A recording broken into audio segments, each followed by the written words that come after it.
What if lang naman, dako jud kaayog bunal ang inyong mabana? Kayahon ba ninyo siya? Tawagan na lang ko sa pangalang Arlene. 25 years old, ug taga Cebu City.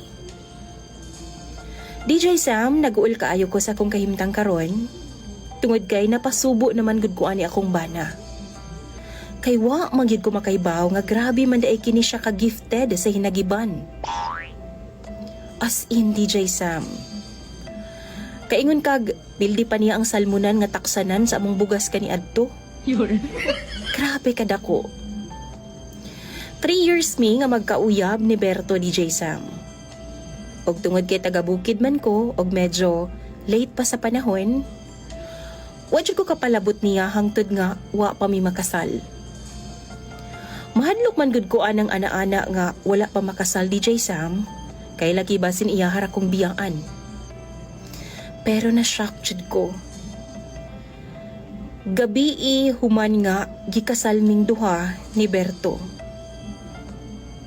Sa dihang pagkasa niya sa iyang pistola, daw upo nga gulayon na DJ Sam. Human ato, 1 week jud nga gitakigan ko.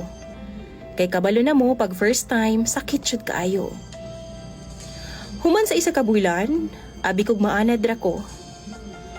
Pero maglisod gihapon ko DJ Sam og kalinturahon judayon ko pagkaugma. One time, gikuha kog bridesmaids akong igagaw. Kasal na niya pagkasunod nga adlaw og atul sab gamihangyo si Berto nako. Gibalibaran gyud nako siya DJ Sam kay lagi maglain na pud ang akong lawas human ko niya matirahan. Unya event na sa sunod adlaw. Apan gilain day niya pagsabot DJ Sam. Ingon pa siya, dili na daw ko ganahan niya. O basin daw ni hupas na ang akong gugma niya. Ihajud kong gipugos DJ Sam, o gani gilangkat pa niya ang garter sa akong underwear o sa akong kahadlok. Nidagan ko og wa na ko makahuna-huna og agi sa pultahan. Miambak na ko sa pinakaduol nga bintana, dayon dagan patabang sa akong mga ginikanan. Apan ang problema, kay dihang gisulti na ako sa akong pamilya ang rason, ila naman hinuon kong gikatawan. Wala nila giseryoso DJ sa mga akong problema, maong naglagot yun ko.